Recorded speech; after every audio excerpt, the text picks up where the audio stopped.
at the end. So yeah, I will hand it over to Bill and we can get started whenever we're ready.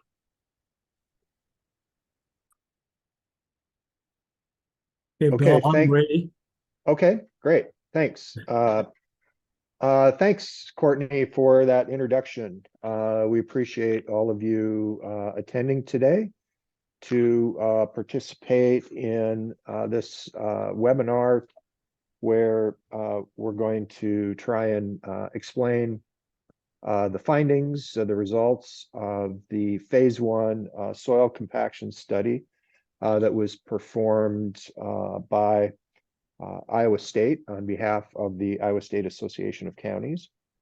And joining us today to do that presentation is Mahari Takesti. I hope I got that name right, Mahari. Yes, you did, yes. And Mahari is an associate professor in agricultural and biosystems engineering at Iowa State University. And he's going to, we're going to do two things today.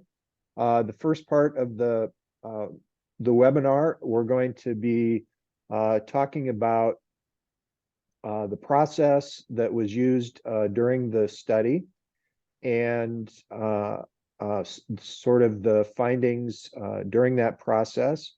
And then after that, we're going to talk a little bit about a phase 2 of the study and explain the reason that we are entering into a phase 2 study to explore, I believe, 2 other soil and the impact of deep rutting and then the preparation of a manual. So with that, Mahari, I will let you take it away and we'll start off with the results of the phase 1 study. Good. Well, I think maybe I was interrupting you showing the PowerPoint slides. Can you see the PowerPoint slides?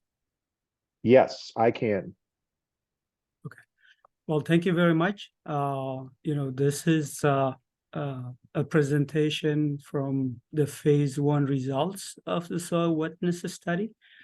And then at the end, I have, what is phase 2 and a part of phase 1 that we did not finish. We added it as an extension of phase 1 for 2 soil samples.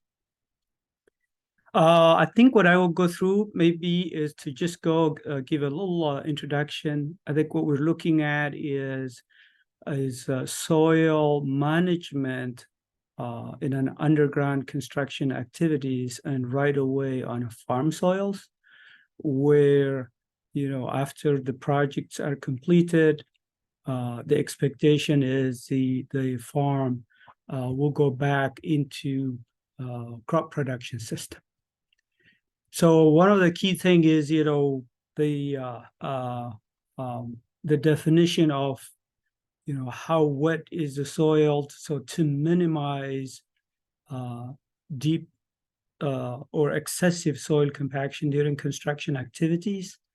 And that would also help in accelerating the recovery of the soil resilience and also the crop production system. At the end, I will put a question and answer and a summary. Before that, I want to give a little introduction about our lab. It's a soil machine dynamics laboratory at Iowa State University. We are located in Boone, Iowa at the Ag and Agriculture Engineering and Agronomy Farm. A lot of the study that we do for machine interacting with soil, either for compaction or tillage, we use this laboratory. It has 3 state-of-the-art measurement and equipment systems. What you see on the right is a mobility bin. It measures the soil compaction and traction of a single tire tester. What you see on the middle one is the same. It's just another view of it where you could control the test. The test would include anything that engages with the ground at the size and load that we could do at the lab. The one on the bottom left is a scaled ground engaging tool that we do testing and research for, cutting soils or developing a design of shanks for for tillage applications. Right now, our interest is with a PhD student to work on, how do we rupture a soil when a soil is wet, which is very difficult to do. We also do accelerated wear test in validating wear of tillage tools. All the tools and the lab that we have, we use it for teaching, extension services, and research. The introduction, as I had mentioned, is working on a wet soil is the time when the soil is weak to support any load. That creates more of excessive soil compaction. And sometimes, soil compaction can be recovered with tillage, but it's not necessarily that all the time the recovery process is fast, or sometimes it may even last over 10 or even 20 years. What you see this picture on the bottom is from our study on right-of-way pipeline, Iowa State Research. So the green one is the adjacent field. What you see on the right, the blue and the red are in right-of-way. This would have been at 3 and 4 years, 3 years after, after the installation of the pipes. What it is the first year, if you see red, that is right after a year, deep tillage was done, but the soil has still excessive compaction. We have seen a recovery over the years. As you could see that the blue line is getting, closer, relatively speaking, to the pre-construction activities. This measurement of soil compaction with soil compenetrometer varies when the soil is wet or dry. When it's wet, it could go even lower. When it's dry is what we saw excessively higher than what is considered as a root limiting soil compaction level, which is 2 megapascal, equivalent to like 300 psi. So if the soil compaction is about 300 psi, roots will have a hard time to penetrate deeper, so they tend to go horizontally and restricting themselves from accessing to moisture and nutrients. From back in 2016, I think we're trying to provide a scientific data to support soil compaction management for underground construction activities. This is an example. It has 2 sections from the Iowa Utility Code and then the Dakota Access Pipeline. This is very old. The recent might be different, but I think there are definitions that talks about, rotting and soil wetness and what kind of deep tillage management you will do. We felt at that time that, it lacks a scientific study data to support what kind of managements to do. I think we've done overall a better job over the years. There were 2 things that are still kind of difficult to provide a good scientific study is the soil wetness. How wet is the soil for moving into the right of way and doing traffic for construction activities with the size of the machines that work in the field. And then the other thing is for the different type of soils and their wetness, how do we quantify that excessive rot? So it would help guiding a decision either to wait until the water drains, or maybe help in planning on how to recover the soil after the construction.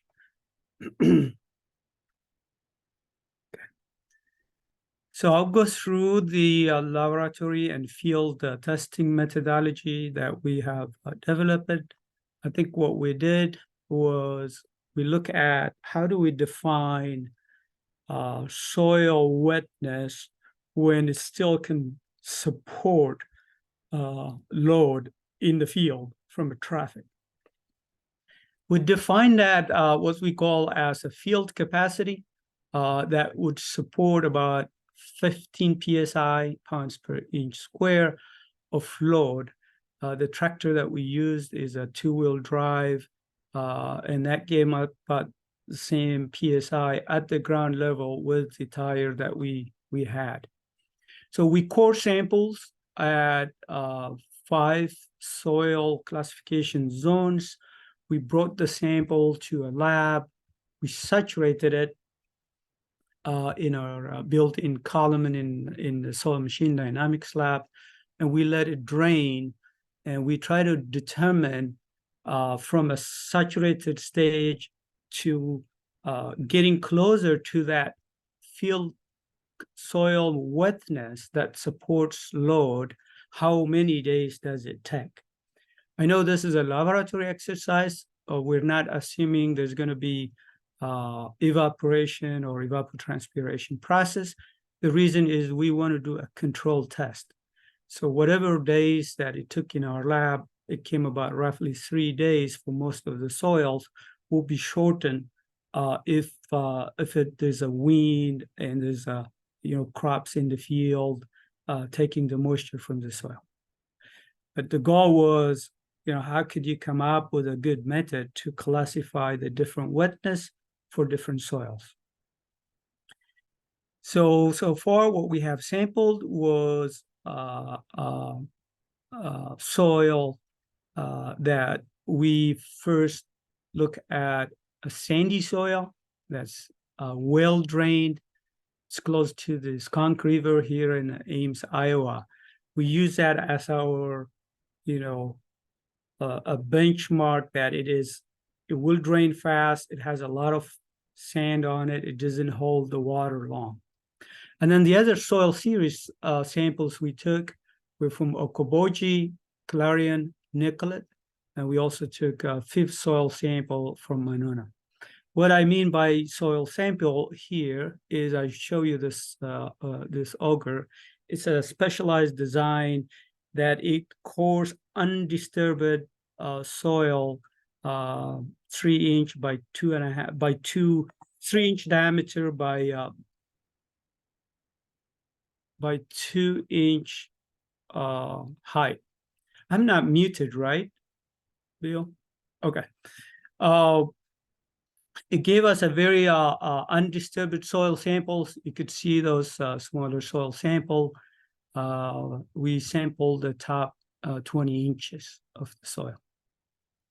It's it has a screw in the bottom, and the tube inside is what we would use to take the undisturbed soil sample. Once we took the samples, we went through the moisture cycle, saturation to close to field capacity. We also measure soil bulk density at the sample time. Now, the question is, can we classify the soil types that we go and sample to give us a good broader drainage characteristics? Because as you know, soils vary by type, location, and different cultural practices. Our goal was trying to get a map of the different drainage classes so we could try to come up with a soil wetness class for soils in Iowa. With this short period of time study, and in fact limited, we know that we're not going to cover all the soils, right? But I think we came out, show you the results. The classification came much closer to the hydrological regions and the geographical locations of Iowa. take away those Okoboji, Clarion, and Nicollet soils.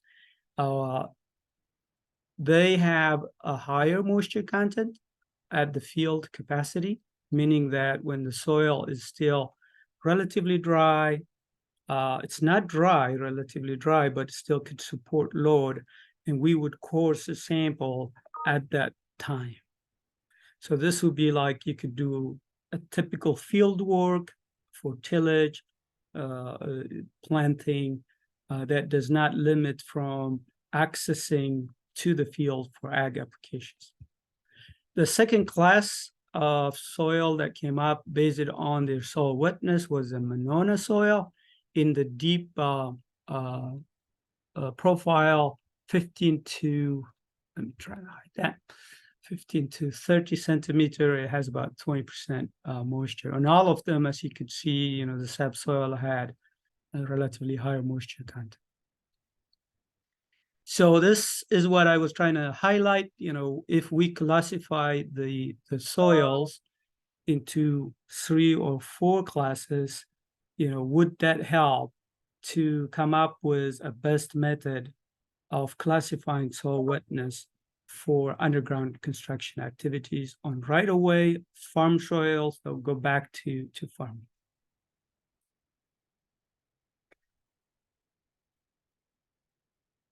Yeah, this is just an example of what I had mentioned about the soil bearing classes, how we defined that 15 psi. You know, for civil engineering construction applications, you know, you would try to achieve 95% or 95% of proctor compaction, and the maximum, the optimal moisture content, to give you that maximum bulk density. This is a standard test that we've done for Clarion loam soil. So what we're looking at is, where is that soil wetness to the left of the soil compaction proctor test, and would it still support the load? Because anytime that you go to the plastic limit or wet condition, either you're limited into accessing the field, you might have excessive rutting, it limits the mobility. As you get closer to that, it will create a excessive compaction. So the reason I'm bringing this soil wetness, bearing capacity, load support for a typical 15 psi range is, we're talking about a farm agricultural soils for supporting work in the field. If it's for construction or subdivision development that you remove the topsoil, there's quite a well-defined standards that one can follow. All right, so mentioned, you know, did we cover the broader soil classifications in Iowa? I'll show you this slide and then the next one. So when I look at, you know, where are we, those Okoboji, Clarion, Nicollet, and Monona, the Hanlon, which is a river sand here in the Skunk River. We chose that just because it's a very high sandy clay soil. But you know, the other soils, they really are a good soils distributed, you know, across Iowa. The ones that we classify as silt, clay, loam to loam, the Okoboji, Clarion, and Nicollet. What defines them for this class is their percent clay content. So Clarion, the Okoboji has more. You know, you can see it is it's higher than 30%. Nicollet is between Clarion is between Nicollet and Okoboji. But if you look at their percent clay, it's between that, you know, 20 to 40%. They tend to drain at a relatively slow rate, and they take them, you know, it takes longer time. A saturated soil would come to that field soil wetness condition. The moderately soil wetness class is example from Monona. What's distinguishing soil characteristics of Monona soil series is they have a higher silt content, okay? They have very low sand. Most of the soil has a lot of silt content. So I think that's probably why they are moderately well drained. So when the soil is saturated, that we took a sample from this site, it drained relatively faster in a shorter period of time compared to those three classes of soil. And then as a reference, we took out the well-drained soil. Now, what you see here, the moisture content is the average. So the average field soil wetness that could support, about 15 psi ground pressure from vehicles is about 22%, 19% for the moderately soil wetness class. And then, of course, just because the Hanlon has a lot of sand, it drains faster and it doesn't hold a lot of water.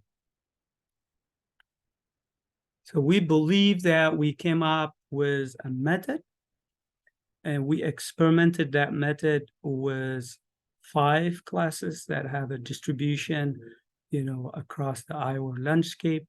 And we could implement this for a different soil series that either would be classified into this or maybe create a new one. We don't want to do so many classes, and I'll show you why. I think what we are proposing in this as a continuation of the project is if we get a good classes similar to the hydrological regions of Iowa based on their soil permeability rate, which is closely correlated to the large-scale landform regions of Iowa, we could use this as a method how to classify the different soils using the method that we have developed at Iowa State for defining soil wetness in a right-of-way of any underground utility construction activities. I think soil is what we depend on for crop production, for our livelihood. So anything that we try to create a good guideline to minimize impact, negative impact, and accelerate the recovery process is so essential. I look at, what we're doing. It could go towards a soil compaction management plan, like what we have in many different cities and counties across the nation for erosion control management plan. So the erosion management plan is really, it's not always purely engineered design, but it tries to create a guideline on how to reduce the erosion and sediment transportation from new land subdivision to our rivers and water bodies. The difference is a lot of urban construction activities that transfers or converts an agricultural farm is they don't go back to crop production.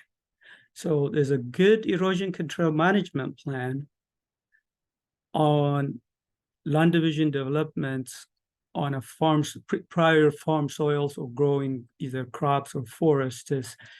But this soil compaction management plan is kind of a similar parallel path, but the challenge is that the field is going to go back to crop production to grow and have a potential yield the same as pre-activities. So the takeaway, I'm trying to link it to what we've done is we defined a method. The soils that we measured so far was in number 1, number 2, like a different classes of soil permeability, which is to that Des Moines, Lob, and the Monona is close to the Loess Hills type soils.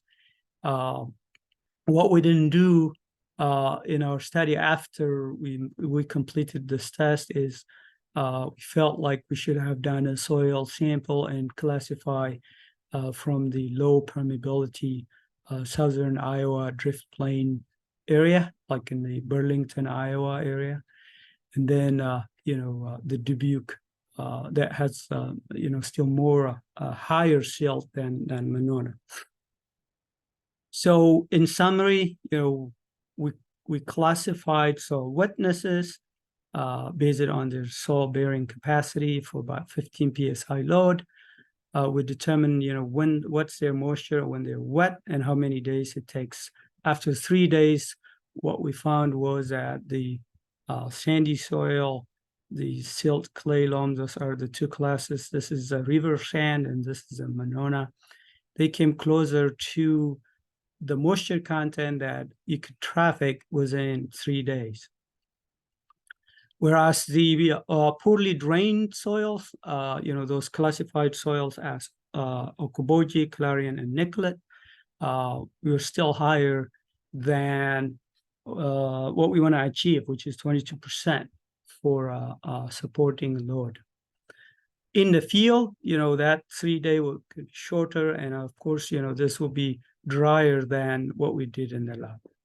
But that's the key, when rain comes, if that rain is about 2 inches in central Iowa, it would saturate the soil. So if you wait, 2 to 3 days, we'll come to a soil wetness that will not create an excessive soil compaction.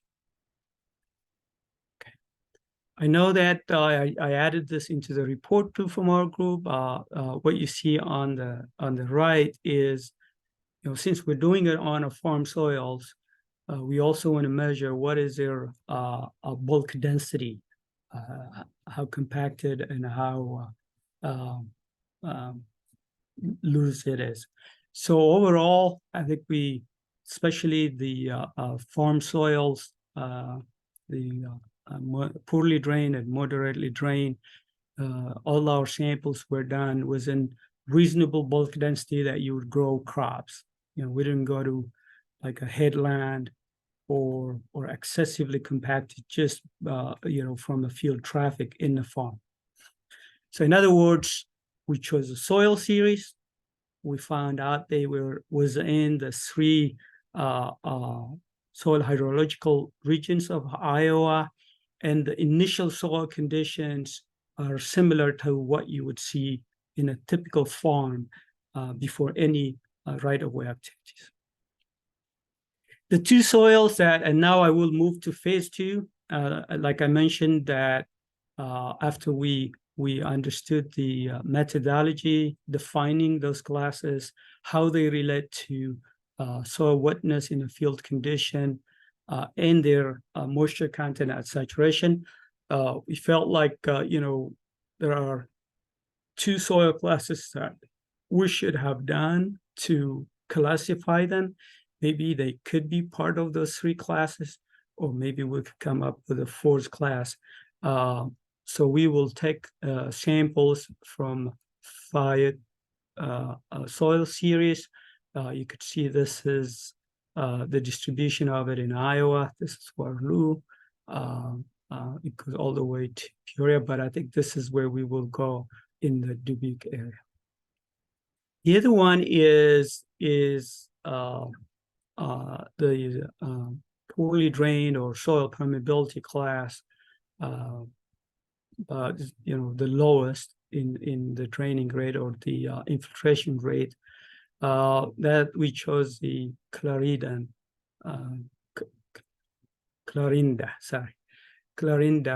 soil series. If you see this is Des Moines,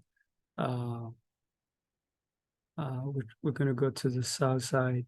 So by adding those 2 soil series, I think we felt like we could have now a method that would try to classify the soil wetness that correlates to the Iowa hydrological regions.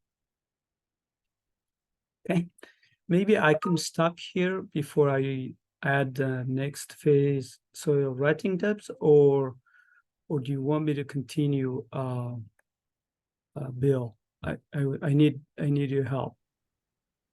So we do have one question so far that we, maybe you can address, and it says, how would the transition to regenerative agriculture practices, cover crops, low or no till, et cetera, influence soil compaction? Yeah, okay. Yeah, we haven't studied any, cover crop in a study that we've been doing since 2016. What we found though in our field plot that we have been monitoring for, yield measurement, soil compaction, bulk density, and penetrometer readings since the 2016 uh, underground utility activities from Dakota pipeline. We found alfalfa roots, they go deeper, they improve the soil horizon, especially the top piled section of the soil and the subsoil. And we also that it improves the microbial activity.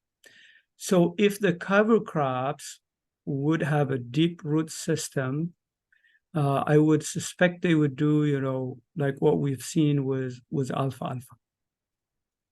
Alfalfa roots, they go deeper. They take a lot of water, so the soil was drier than our cornfields, but it did improve the soil structure. So we haven't studied cover crops or any perennial type crops except the small sample that we did was alfalfa. The alfalfa was planted in 2019. We still have it. So that gave us at least, getting now to its fourth year in the site. This is in the right of way of the construction site. I know that's a general question, not from the soil wetness study, Right. but I hope I gave about the results that we're seeing from alfalfa. Okay, so Any yeah, questions? yeah, there's two other questions. So can you see the questions? If I don't interrupt with the slides, I could Oh, turn okay. them Oh, on. I'll read the question. So Christina said, are we to use the moisture values presented to be the standard proctor? I have no idea what that means, but maybe you do. Sure. I think, Christina, if I understand her question, I need to go back to this. Maybe help me if not. Can you write down in that question if what you're talking about, the standard proctor is the optimal moisture content for maximum density? If you could say yes. Yes, yes. Okay, thank you. Yeah. Let me try to put this down. Sorry, the PowerPoint is a little crowded. So the answer is no. So the optimal moisture content for maximum density would have a higher moisture content than what we measured at the field soil wetness. What I'm showing as an indicator is there is a standard about standard proctor test, the optimal moisture content that creates a maximum compaction, which is used for subgrade compaction development in either a highway or county roads or even city roads, the subgrade. So what we're looking at is to the left of it, because agricultural fields, if you are at that proctor, standard proctor moisture content, it's already wet. It's extremely wet, and you would create excessive bulk density or compaction. Bulk density, because that's how it's reported in the standard test. Okay. The challenge, Christina, is we know that when the soil is dry for a given energy, with a standard proctor test, think what you're looking at is like a 600 kilonewton per cubic meter of energy. We know that it doesn't compact that much. In agricultural soils, what's so challenging is how close you are to the wet side. How long do you want to wait until the dry side? So it's kind of the transition between that, the drying cycle or the wetness cycle is what is very challenging. And I think from our study, what we're trying to highlight, if you could relate it to the concept of standard practice test, is, soils, when they have stress about 15 psi, they're good. They could recover the compaction. So that's what we're coming with. It's called allowable soil bearing on farm soils. Thank you. I hope I have addressed your question. If not, you could, write it again. She said thank you. And she also had another question. She said, for example, if we perform nuclear moisture and density testing in the field, could field data be measured against the data presented here? Oh, that's correct. Yes.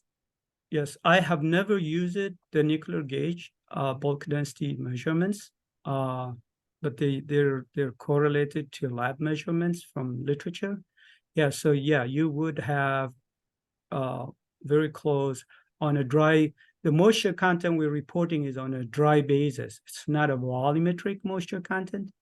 If you measure volumetric soil moisture content, you have to convert it to the gravimetric moisture content, which you would multiply by the density. Okay, I think we don't have any more questions right now, so but let's go on to like sort of a discussion of phase two. Okay. I will go to the next phase Okay, two, yeah. and then I'll stop. Okay. Okay. So like I mentioned earlier, I think there are two critical gaps that we have, that if you look at the Iowa Utility Code, Chapter 9, still lack to have a scientific data or study, is the soil wetness. We believe that we have now a method that we could leverage to support that. And then the second one is that excessive soil rutting during field operation. So that one is very challenging, okay?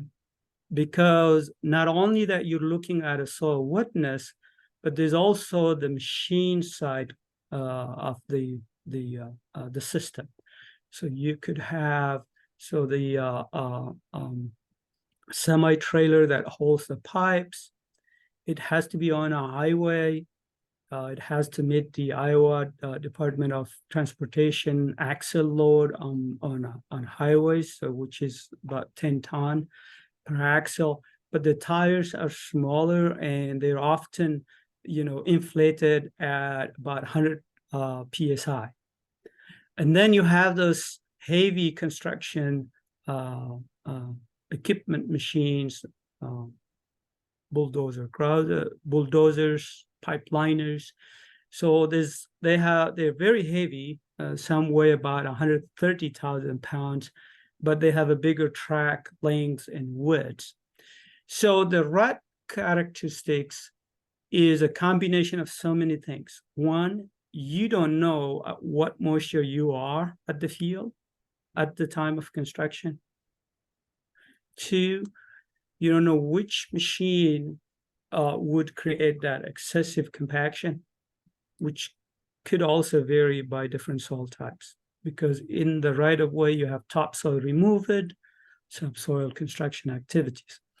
So what we are proposing as a continuation of this work on those, either the 3 classes of soil wetness, or after we finish those 2, maybe we could stay with 3 or 4. We'll see what the data is guiding us. Then, okay, now when we have that, how about during the activities when the soil wetness is classified? How would you measure the moisture content in situ? And how do you determine that the rating is excessive enough that would help the inspectors or have a good communication among, the crew in the field or the engineers. So we have developed a prototype to measure pressure sinkage, how much pressure would I apply with a standard plate. And the pressure is defined based on the ground pressure of the machines. Now, we're not talking about that 15 PSI, but we're talking about a real machine that will be in the right of way. So we will apply, the right pressure with our plate, and we will measure in situ soil moisture. And then we will create a training manual and conduct a workshop trying to define that threshold of reasonably a number that is common or easily understood among the different people in the field. Instead of making arbitrary decision that it's extremely wet, it's extremely excessively compacted, we could come up with a method to measure in situ during a field work. Say, for example, if it rains, if the field is flooded, fully saturated, that's going to limit any work, even for the machines to be in the field. But how about if you wait 2 or 3 days? What is exactly in situ soil moisture content? So we will have this in situ measurement on a volumetric basis. With that moisture in situ, what will be that pressure rat measured, which I can have the same number among the people in the field, engineers and inspectors. So our goal is to validate this. We tried it and at the farm. We gave a good indicator, but it needs to be developed, verified, and get input from people who could apply this in the field. So our goal is to do field sampling, plate sinkage development. We'll do a very good design validation exercise in the lab, and then we'll go to the field, and then we'll develop a training manual and a workshop. I think that's it. For any contact, I have my contact information here. And I want to thank all our team. This is not my personal effort. We have a team from our soil machine dynamics laboratory, and Professor Dr. Hannah, retired Ag Extension engineer from Department of Agriculture and Biosystems Engineering. And thanks again for a lot of feedbacks from the ISG team. They were very helpful, and the ISAC for funding this project and for challenging us to kind of narrow to make it more practical to what it looks like, not just only for pipelines, but for any kind of underground utilities, construction activities in the farm, such as wind, gas. There's a lot of renewable energy management or carbon dioxide programs across the state. And I hope, this would help for that. And I could stop here unless my team have anything to add. If you are, because I can't see who is here or not.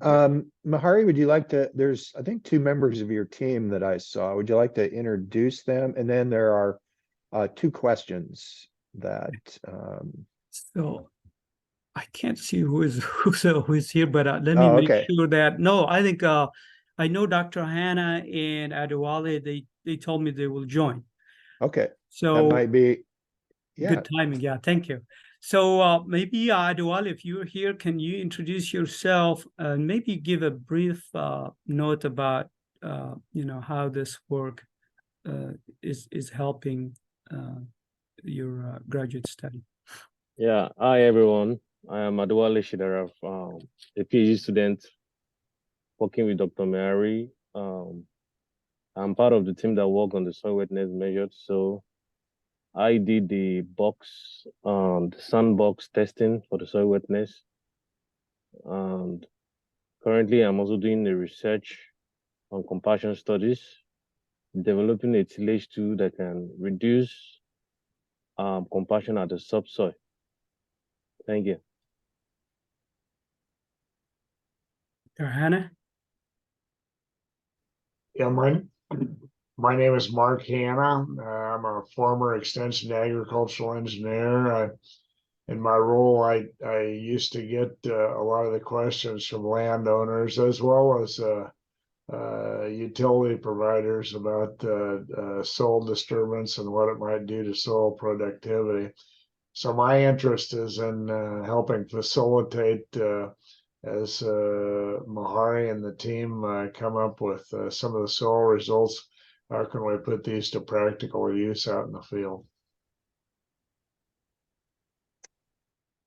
Okay, Mahari, we have 3 questions. The first question is, will the training manual include specific moisture and sinkage limits for the soil types studied?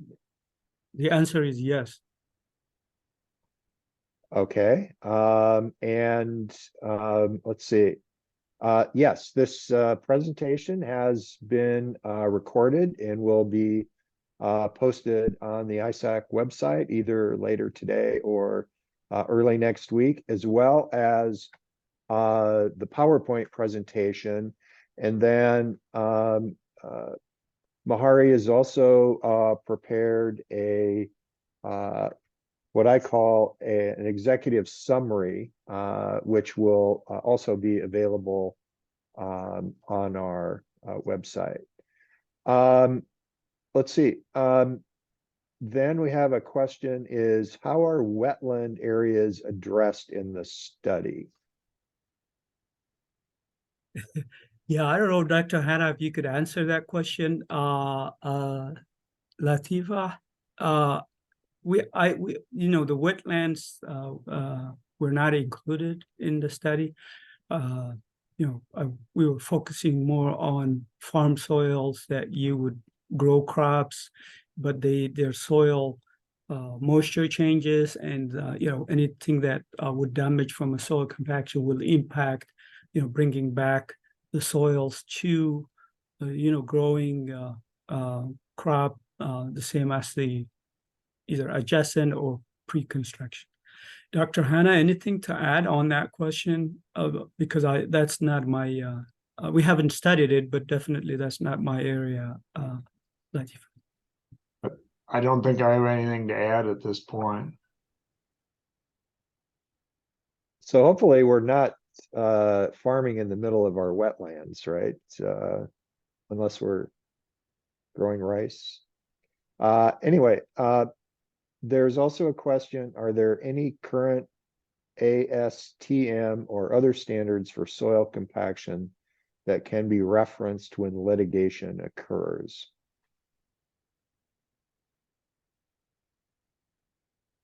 So what do you mean by litigation? I think that's maybe Bill, I need you to help me with that. So yeah, the signs, the engineering standard for measuring soil compaction, we have the American Society of Ag and Biosystems Engineering. That's what we use. In fact, I have shown you the cone penetrometer reading. We measure up to 40 inches to determine the magnitude of soil compaction. But the magnitude of soil compaction measured with probe, which is like this cone penetrometer that we use, it will go higher if you go on a drier condition. It looks, the values are smaller magnitude when it's on a wet soil. So we report both according to the standard, the resistance to penetration, and I mentioned about that 2 megapascal be a limit for root growth. If it's measured at a field capacity, but it helps to determine the compaction before and after. In our study, we always measure the adjacent undisturbed outside of the right-of-way as our reference, and we benchmark to that. I don't know what with litigation occurs. I'll defer that to anyone who can respond to that. Yeah, I'm not sure about that. Let's see. Okay, so he's kind of a follow-up is when the contractor is allegedly overcompacted or the county holds back construction due to soil being wet, lawyers will be referencing recognized standards.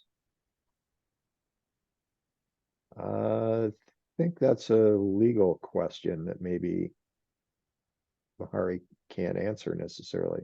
Yeah. It'd be good if the questions would refer more to the scientific study or the study that we are doing. Yeah, If we will. Anything legal, I would defer that to Iowa State Legal if you have. We will. So we'll take a look at these questions afterwards, and if there's any subsequent information that that ISAC can provide from sort of the legal standards side, we'll try and provide that. Here was a question, I'm not sure, from Shirley, who's concerned about the damage to secondary roads from heavier and heavier loads related to agricultural practices. I'm not sure who would do that study. There's probably been a lot of work already done on road, the impact on roads. So can you see the question, Mari? Yeah, I think, I understand that question. I think that would be more to the civil engineering or the Department of Transportation.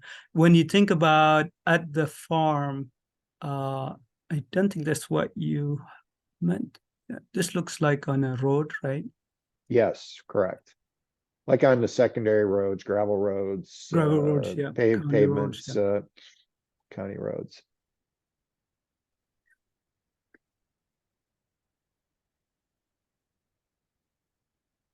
I think the main thing that I could maybe give a little answer to that related to the fundamentals of soil mechanics is, roads for, traffic, either asphalt or county roads, they are engineered to be built for supporting the road, supporting the load or the traffic using the standard Proctor protocol or STM standard. With agricultural soils, it's the opposite. We try to keep it loose so roots would grow, but still, you would have mobility or machines, finish their work operation during the crop cycle. Okay. So I'll just sort of conclude. Thanks everybody for coming. Again, want to remind you that we will do a couple of things. First of all, we will be posting on our website the recording of the webinar. And the way we usually notify you of that is, I believe we send out a notice of the link to the webinar so that you can find it easily on our website.